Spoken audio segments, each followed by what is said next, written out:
Pessoal, sejam todos bem-vindos a mais um vídeo aqui no estúdio do Valor Entrevista e hoje presença marcante, Fábio Campos da Silva, que além de escritor, ele também é especialista em trânsito. São mais de 20 anos, Fábio, de trabalho com o trânsito de Santa Catarina. Seja bem-vindo ao Valor Entrevista, é um prazer te receber. Rolando, somente agradecer a oportunidade, parabéns pelo canal, né? Eu acabei agora te seguindo e vendo realmente a grandeza que é de conteúdos no seu canal, tá? E para mim é uma honra estar aqui com você falando dos meus projetos, né, na área de trânsito, que realmente a minha bandeira é defender um trânsito mais seguro, né, em todos os sentidos. Então, para isso nós formamos aí os profissionais, né, que estão aí nas autoescolas, nos despachantes, na vistoria veicular. Sim. E aquele motorista profissional que transporta carga às pessoas. Então é um trabalho contínuo. E para isso vem de encontros manuais, que o manual ele dá um resumo, que é muitas leis no trânsito. Né? É o código, resoluções, portarias. Olha o tamanho do manual. E a gente acaba enxugando, compilando, para ficar mais prático. Exatamente, cara. Ô Fábio, mas vamos lá, antes da gente seguir, tem novidades, tá? Então não saia daí, porque o Fábio vai fazer um anúncio muito importante. Mas eu quero saber como foi a tua infância. Eu sei que você é paulista, mas já está em Santa Catarina há 30 anos. Como é que foi? A infância onde foi? Assim, Ana, eu sempre falo todos os dias isso, né? Hoje eu sou um pai, né? Mas eu sempre agradeço todos os dias a saúde acima de tudo. Eu sempre fui uma criança muito feliz, uma criança com muita saúde.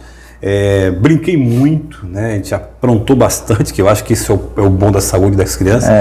Mas ali com 8 anos de idade, eu já busquei ajudar os meus pais. Sim. Né? Meus pais eram pessoas humildes, meus pais nordestinos, né? Mas meu pai trabalhou até se aposentar com a construção de rodovias do Brasil. Né? E minha mãe sempre foi do lar, somos 4 irmãos. Sim. E com 8 anos eu entendi que eu precisava colaborar um pouco mais com a renda de casa. Não que precisasse, mas dos 4 irmãos eu sempre fui aquele que montava o brinquedo, mas não brincava. Olha só. A gente tem algumas coisas que é nosso isso. Sim. Então eu pensava em doação, né? Isso, fazer algo a mais para os meus irmãos.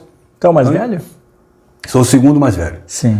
Tem o Flávio, que é o mais velho, tenho o Fabiano e tem o Marlos, que é o mais novo. São 4 homens? 4 homens. Olha aí, homens, rapaz. Né? E o detalhe, um nasceu em Cuiabá, que é o mais velho, eu nasci em Registro, estado de São Paulo, o Fabiano nasceu em Minas, que é em Itajubá, sim. E o mais novo, que é o Marlos, nasceu em Canhotinho, Pernambuco. Sim, mas isso era a peregrinação do teu pai com a tua mãe? Isso, era isso. Né? Olha junto. só. O interessante é que ele morou em várias cidades do país, né? Pois é, Registro é aqui, né? Divisa com Santa na Barra Catarina. do Turvo aqui, indo para São Paulo. Né? Descendo a serra. Isso. Mas, tipo assim, eu não tenho amigo de infância. Tendo em vista que desde que eu nasci até 18 anos... Só girando. Mais de 30 cidades nós moramos. Sim. Então tinha anos que nós morávamos em 3 cidades. Sim. 4 cidades. Então, vários estados. O único estado que eu ainda não conheço mesmo é o meu. Estado do Rio Grande do Sul. Ah, o Rio Grande. Manaus tu conhece, está? Passamos por lá. Sim. Agora, no Rio Grande do Sul, eu fui até a fronteira. Mas eu vou, prometo. Claro, claro. Então tá aí, desse desejo do teu pai de trabalhar nesta função, talvez tenha despertado em você essa paixão de se doar para o trânsito. Hoje eu imagino que sim. Porque... Pergunta bonita, hein, Fábio? Visse aí, ó. E é interessante porque a gente que está o dia a dia no trabalho, né, a gente às vezes não olha para trás. Sim. E observa a nossa história, né? Então, muito provável, muitas coisas que meu pai fez na prática do trabalho dele me influenciou para eu ser hoje um especialista. Inclusive, eu tenho uma especialização em engenharia para o trânsito. Sim. Né? Específico para engenharia, na parte de sinalização, pavimentação, onde eu trabalho hoje com alguns assessoramentos para prefeituras. Sim. Mas voltando para a idade, né? Lá na infância. Pequeno, isso. Então eu fui engraxate, eu vendi abacaxi na rua, fui feirante. Que sensacional. Pão com mortandela na região de São Paulo, no interior de São Paulo.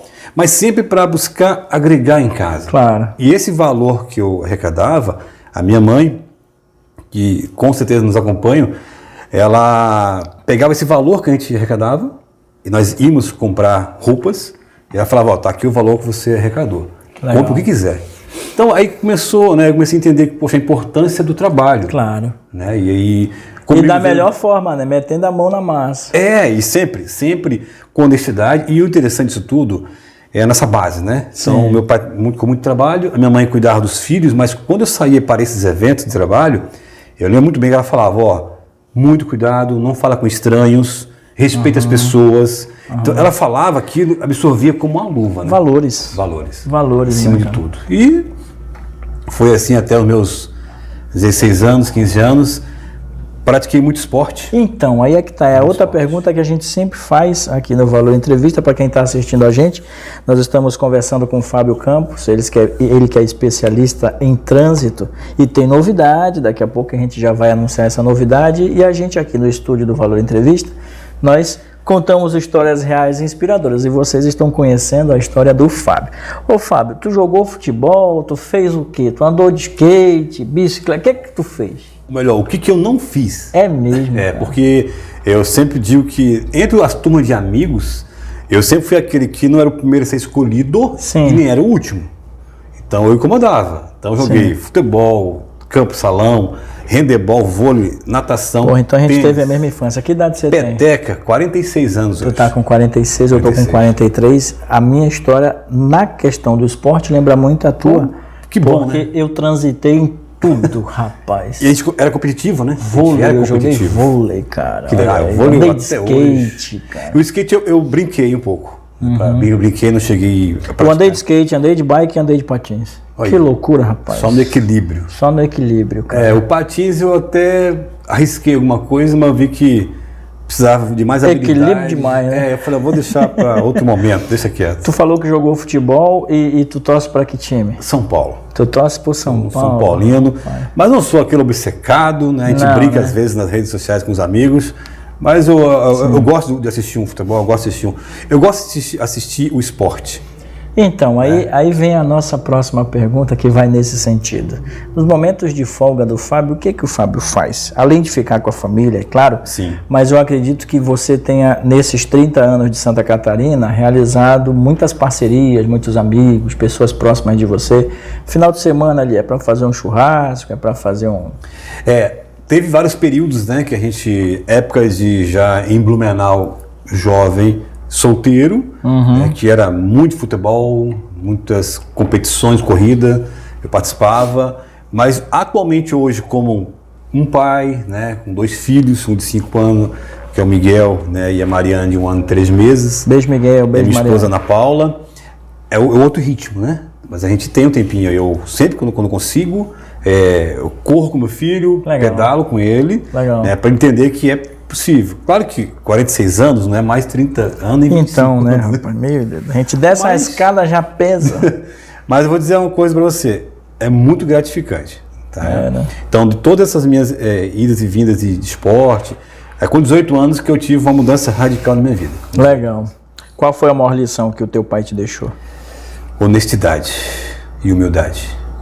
Meu pai, por ser uma pessoa que tinha, como dizem antigamente, pouca leitura, praticamente juntava as letras por ele não ter. O estudo é pouco. Bem nesse sentido. Só para consumo. Só. A minha mãe tem, né? Minha mãe escreve, lê muito bem. O pai tinha pouco, mas isso não é tudo. Né? Porque o exemplo arrasta. Meu pai sempre foi muito honesto, muito justo. E isso eu trago dele desde sempre. Que bom, que bom. E do convívio com os teus irmãos, o que você recorda? Muita. A gente aprontava muito. Tem saudade dessa época? Tenho. Não digo saudade, a gente gosta muito de domingo passado, a gente almoçou junto domingo passado, Legal. os 3 irmãos ali na casa da minha mãe, e sempre volta algumas histórias, né? Sim. E a gente ri bastante, a gente relembra. Vocês brigavam muito? Não, até que não. Tinha de vez em quando algumas discussões. Porque os irmãos hoje fecham o pau, né? Porque como eram 4, então assim, os 2 mais velhos se davam melhor que os 2 mais novos. Então, Sim. às vezes separava a brincadeira, depois juntava. Sim. Mas a briga eram poucas. E as poucas eram boas também, né? Porque eram tão boas que a minha mãe tinha que fazer alguma coisa para acalmar. Legal. Aí o chinelinho, né? Sempre acontecia para dar aquela acalmada. Faz parte da convivência Normal. do ser humano. O que tu gosta de assistir na TV, cara? Eu gosto de filme, série, gosto de O que você tá documentário. assistindo aí pra dar uma dica pra gente? Na verdade, atualmente... Não tem mais tempo. Temos, como eu estou com um novo projeto agora, né? A gente está buscando já... Não fala ainda não, vamos falar depois. Uma outra leitura. Sim. Né? Uma outra leitura. Mas eu adoro filmes de épocas, né? Adoro... Não por nada, mas eu gosto de um filme de guerra também, né? Gosto de assistir um filme de guerra. Cara, tem cada filme. Faz tempo, né? Mas atualmente, sim, em casa, eu estou assistindo, para quem é da minha época, bastante Tom e Jerry, Tio Patinha, Pica-Pau, por quê? Por causa do meu filho. Dos filhos. Então a gente tá junto ali, ó, filho. Esse aqui eu assistia quando era criança. Na minha época. Passo por isso também. E tá assistindo, então tá legal. Eles estão vendo que existem desenhos diferentes, né? Que legal. Só que aí, lógico, aprontavam muito esses desenhos, né? Se para analisar, faz muita coisa errada. Bem mas diferente faz parte do... Você vê, né? Eu tô assistindo, hoje eu vou aproveitar e deixar uma dica para quem tá assistindo aí e gosta da Netflix. Eu tô assistindo Como Se Tornar um Tirano, cara. História do Hitler. Sim, interessante. História ali de... tem alguns ali, Saddam Hussein, bem interessante, tá? História, né? Sobretudo hoje, em um ano eleitoral, e que a gente vai ter que ir às urnas para escolher o nosso próximo presidente, e também os deputados e senadores e governadores, enfim. O nosso segundo bloco, aí vai nesse sentido. Eu quero saber tua opinião política. Eu sei que hoje você é pré-candidato a deputado estadual pelo Patriotas de Blumenau, e nós vamos passar agora, no segundo bloco do nosso papo, a entender mais sobre a visão política do Fábio Campos. Tá gostando do papo, meu irmão? Adorando, muito bom. Tá de boa? Muito ótimo, tá excelente. Então, para você que está aí do outro lado, meu muito obrigado. Deixa um like, faz um comentário e fique agora com o comercial do nosso patrocinador. Já voltamos.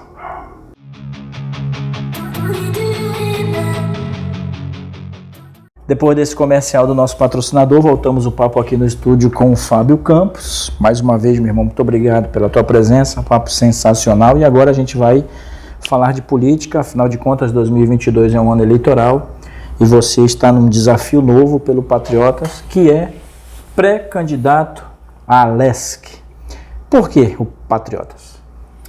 Na verdade, Alan, fui convidado pelo Jairo dos Santos, que ele é o secretário estadual do Patriotas. Grande Jairo. O Jairo. Já teve aí.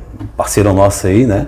Então, me convidou e eu analisei ali a estrutura do Patriota, né? Desse partido que vem de encontro ao que eu defendo, né? Que eu defendo Deus, defendo a pátria acima de tudo, né? Não é de hoje, e a família. Sim. Então, casou. Então, veio de encontro à ideologia de trabalho que eu tenho, né? E acabei aceitando o convite, sim, do Jairo dos Santos, né? Que coordena o partido no Estado. Sim. E estamos à disposição do partido. Nós estamos aí para realmente... hoje sou um pré-candidato a deputado estadual e para fazer quando chegar, né, nesse momento da gente correr atrás, né, de ser eleito, de concluir, né, esse pleito aí com muito êxito e com muita fé em Deus. Como é que está a tua base de trabalho? Já está formando?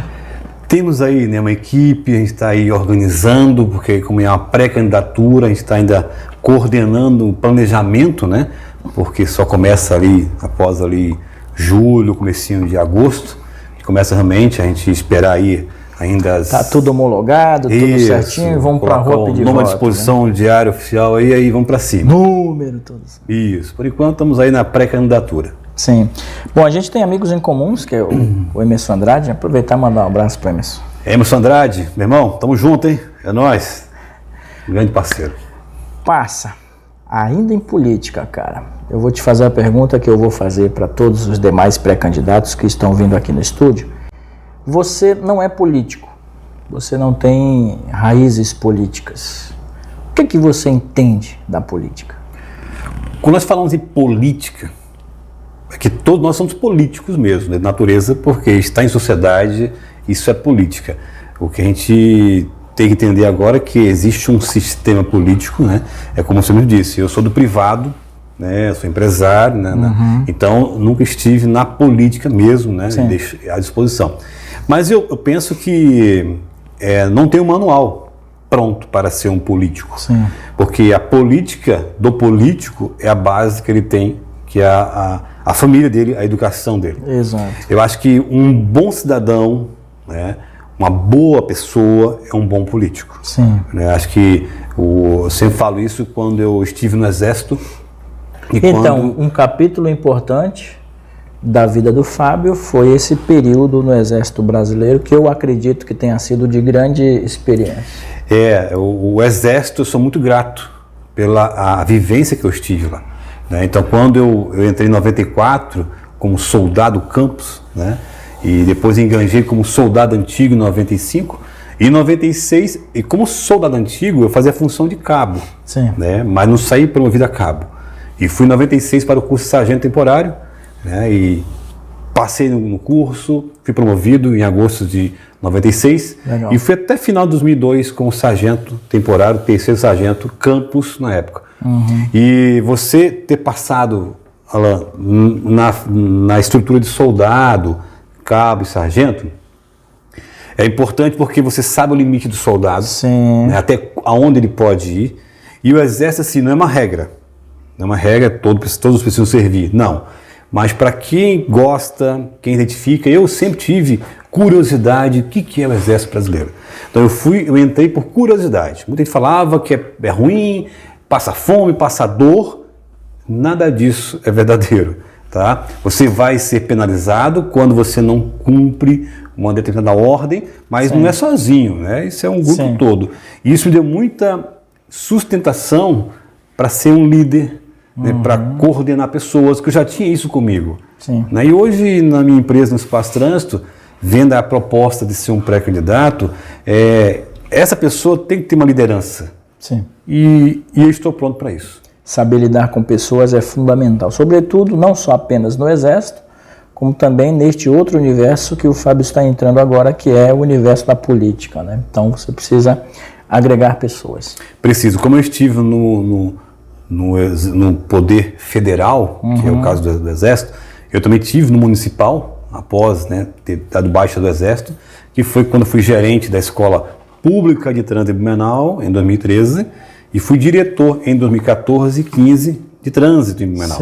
Aí é uma outra experiência que a gente acaba agregando no nosso dia a dia, que é estar no meio público, né, como comissionado, né, mas lembre-se, é muito importante essa vivência, porque eu estava na função de diretor, né, e é um cargo político que se chama servir ao público. Né? Eu estava ali na função de servir a minha cidade de Blumenau. E eu tive muita felicidade, conheci muita gente bacana, aprendi muito o que é o serviço público e aprendi muita coisa que a gente pode melhorar. Porque, infelizmente, ainda não legalmente, né, as funções de chefias hoje, de secretário, de diretores, não é técnica. Vai muito do gestor executivo. Né? Eu tive a grande sorte, e a prefeitura também, porque eu tinha já um conhecimento na minha área de gestão em trânsito. Então a gente colaborou bastante. E é isso que a gente preza muito, viu, Alan? Para a gente buscar pessoas técnicas para estar nas funções específicas, para que nós possamos ter segurança na vida das pessoas. Exatamente. Falando de política no estado de Santa Catarina, como é que você avalia a política do estado? Precisamos, por exemplo, de renovação? Com certeza. Né? Acho que toda política, seja municipal, estadual, federal, ela tem que renovar.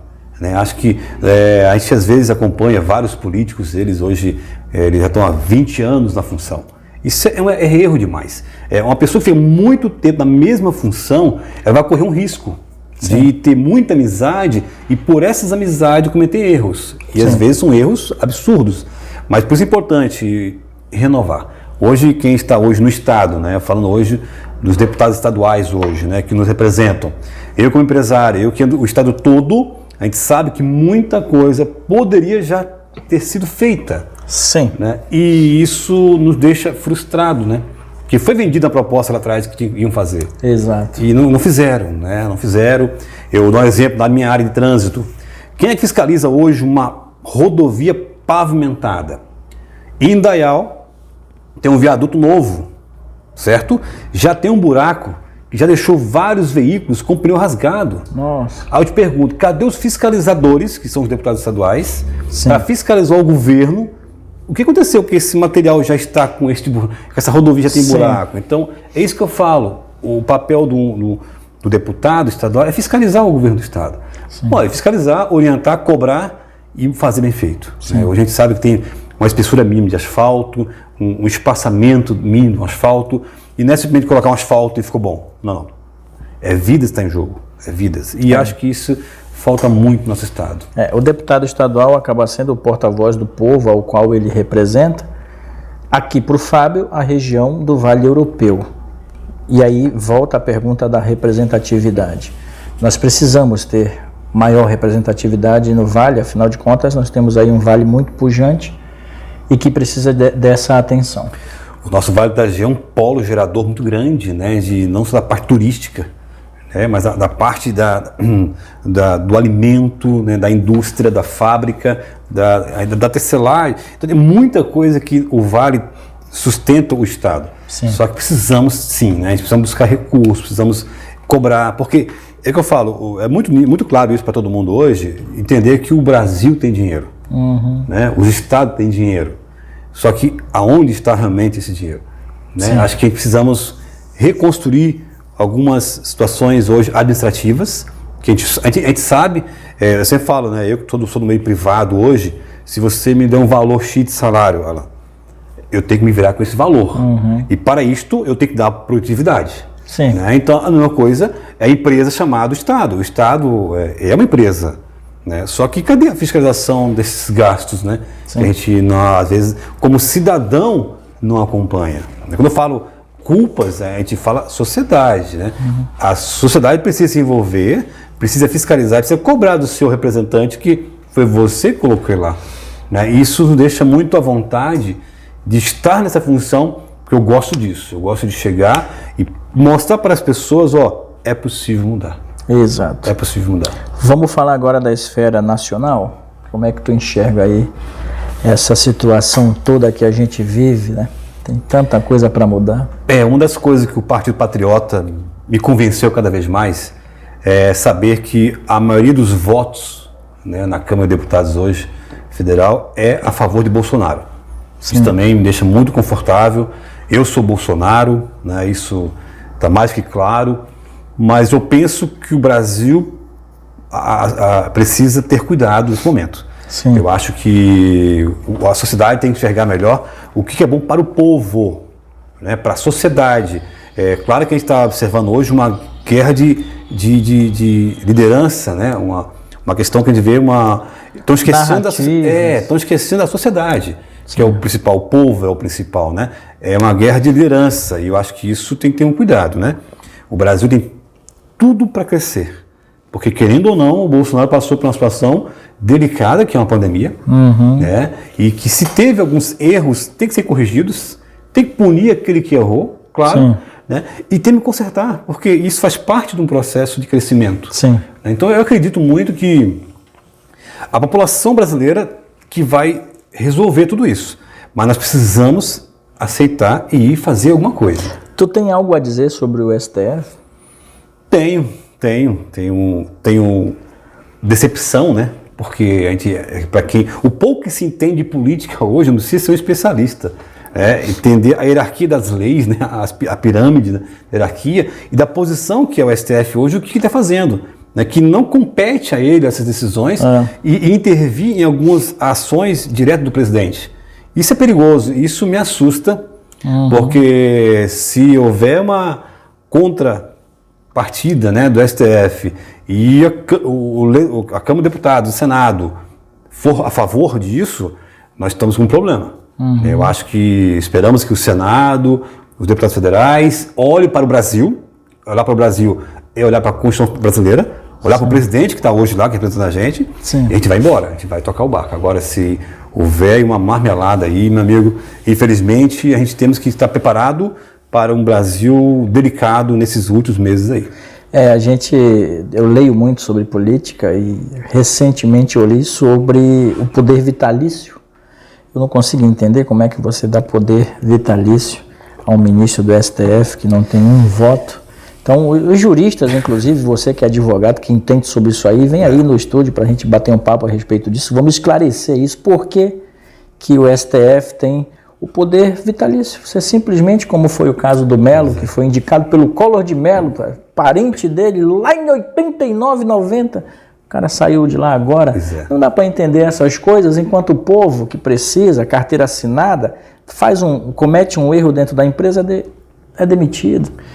Isso precisa deixar bem claro, Alan, que realmente a sociedade precisa invocar isso, como você falou, as pessoas que estão na área do direito, e precisa de uma reforma, né?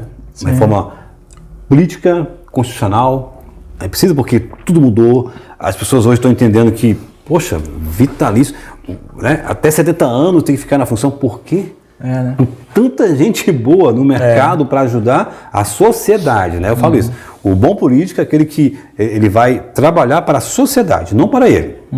Se ele pensar nele, na próxima reeleição, não dá mais. Eu penso assim, né? Tem que pensar, o que fez para o povo?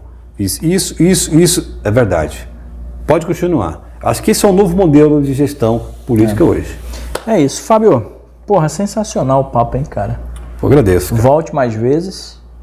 O Valor Entrevista vai estar de portas abertas. Sempre que tiver uma novidade, sempre que tiver um livro novo, volte agora no segundo semestre, inclusive, se quiser voltar aí para a gente conversar mais a respeito especificamente só de política, a porta do canal está aberta para você.